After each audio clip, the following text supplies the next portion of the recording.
Vocês que estudam a Bíblia, como que vocês se sentem? Porque, pelo menos uma coisa, acho que todo mundo concorda, né? Que a Terra é redonda e já tá show de bola. Sim, claro. Vocês que estudam a Bíblia e tal, porque eu não estudo, não leio, nunca li nem nada. O que vocês acham ou sentem, né? Quando os terraplanistas falam que na Bíblia tá cheio de passagem que corrobora com a teoria deles e que, por exemplo, a Terra... Uma das questões que eles mais falam é que a Terra não é um planeta, né? Que ela é um reino do Criador, por isso que a Terra é o único que é plano, os outros são redondos e tal. Como que vocês que estudam, que leem a Bíblia, como vocês recebem isso? Como que é essa relação aí? Ô Sérgio, eu tenho um podcast que eu fiz sobre isso, né? A Bíblia e o terraplanismo. O que a gente tem que fazer quando uma teoria dessa surge? Você tem que ir na fonte, na Bíblia.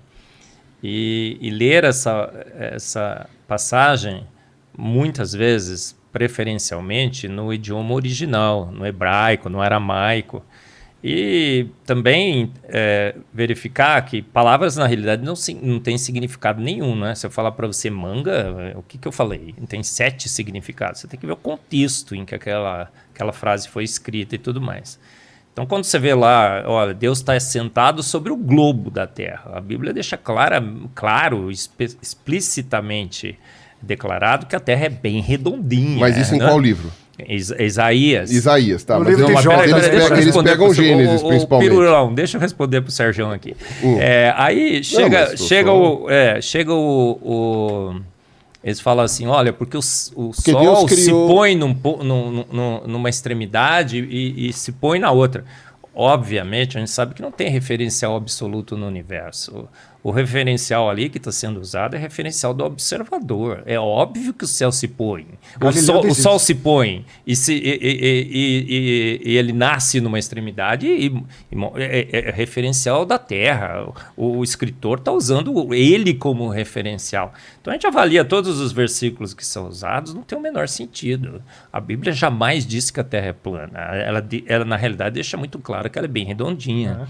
E bate com os dados, obviamente. Que ela tá terraplanista, você falar que eu sou terraplanista, é a mesma coisa falar que eu sou pseudocientista, que eu sou herege, que eu sou isso, que eu sou aquilo. Não, muito pelo contrário. A gente, mas quais são as desqualificação que a gente... Mas quais são as explicações para os argumentos que eles dão de que o Gênesis é terraplanista? Quando eles citam aquele, principalmente, aí, cara, eu vou falar totalmente de ignorância, se eu tiver errado, você me corrige. O que eles falam é o seguinte, que Deus disse que Deus criou um domo para separar as águas superiores das inferiores. Pelo amor de Deus. Vamos dizer assim, hoje a gente sabe de onde surgiu o movimento de terraplanista.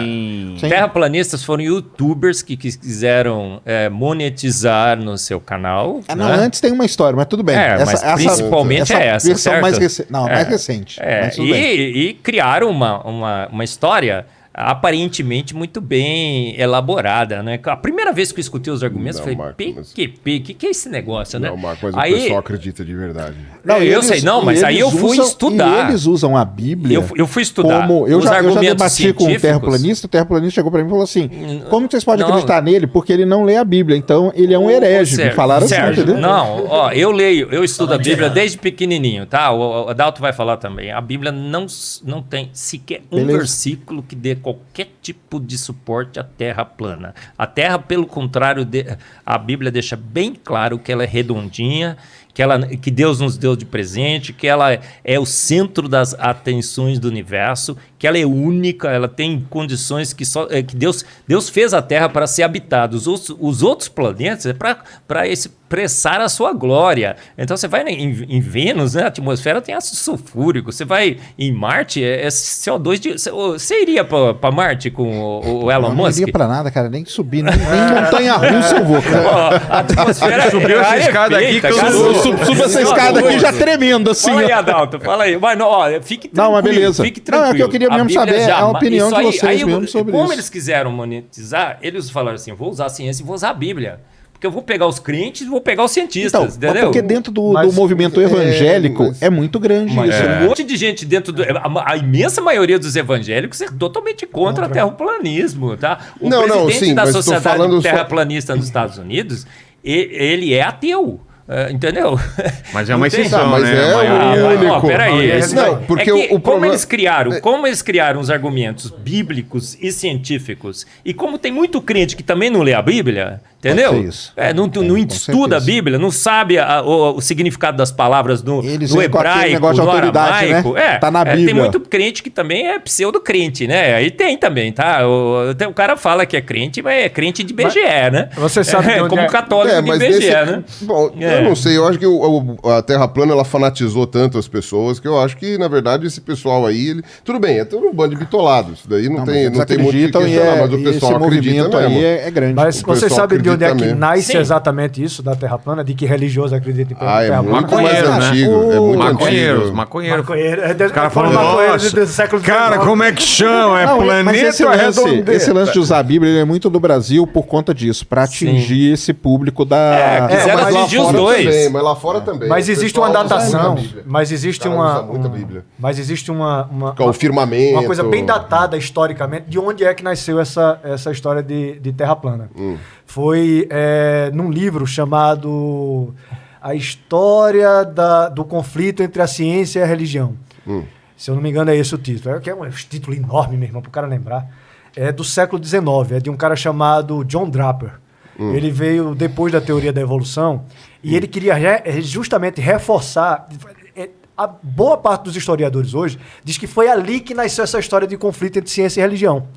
Que isso não existia. Por exemplo, Galileu Galilei, que as pessoas atribuem um conflito com a religião. Era conflito com o Papa, né? Ele era conflito com o Papa. E num ponto específico. E era de cientista brigando com cientista, né? No porque, final, apoiado pelo Papa, né? É que o Galileu era troll, né? Ele sacaneou o Papa. Exato, no livro dele, no Mensageiro Sideral. É Mensageiro Sideral, né? E eles eram amigos, né? Por se move. No entanto, se move, né? Galileu depois do julgamento. Mas o Galileu ele foi financiado a vida inteira pela igreja. Pela igreja. Assim, Ele pede permissão para escrever o livro dele, O Mensageiro Sideral. Ele pede permissão ao Papa. Só que ele tira uma onda com o Papa no livro, coloca ele como Simplício, o cara que ficava defendendo o geocentrismo. Aí o Papa retou-se. Porque foi justamente naquele período de contra-reforma. Mas eles eram amigos até, né? E o Papa, inclusive, a prisão domiciliar do Galileu foi... Que era um castelo. Foi, exatamente. Já estava cego. Foi até digamos assim... Um presente. Era um presente, né? Mas foi, né, tipo, um castigo light. E ele já assim, estava cego nessa época, né? Não. Aí Galileu esse John Draper é que recria algumas histórias, inclusive essa de Galileu, de que Galileu e a ciência e a religião ficou combatendo a ciência. Isso é muito bem definido nesse livro desse cara e cerca de 20 anos depois de um cara chamado Anderson White. Adriel White, que escreve um outro livro com um título bem parecido também, a história do conflito da ciência contra a cristandade. Se eu não me engano. E aí eles colocam essas histórias que até então não existia, de que religioso acredita em terra plana. Por exemplo, um sociólogo super famoso chamado Rodney Stark diz que isso é um absurdo, porque textos antigos já mostravam que as pessoas olhavam a Lua e viam um reflexo da Terra. E dizer, não pode ser plana, isso aqui tá redondo. Mas o que é dito com relação à Terra plana, que o pessoal fala, tudo bem, os movimentos terraplanistas, de fato, eles são razoavelmente recentes. Eu não me lembro agora quais foram os primeiros, mas acho que é 1900 e petequinha, pouca coisa.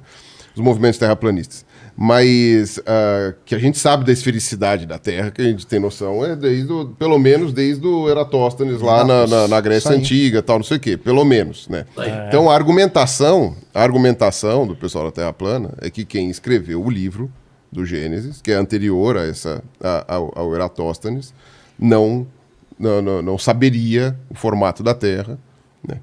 E aí, por isso que teria ali essa argumentação no Gênesis, e depois, com o contato dos outros, como é que fala? E aí os outros livros que são mais posteriores, né? Então, Isaías, Jó e tal, não sei o que lá, que foram escritos depois, aí esses livros aí teriam uma interpretação não tão cartesiana.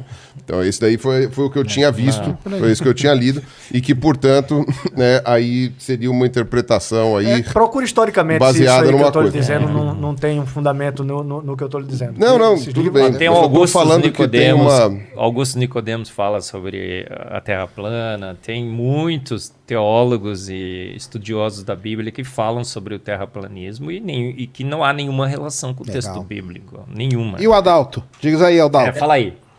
É um ponto que é muito importante quando você chega nessa questão da Bíblia, é entender que ela foi escrita numa outra língua para uma outra cultura.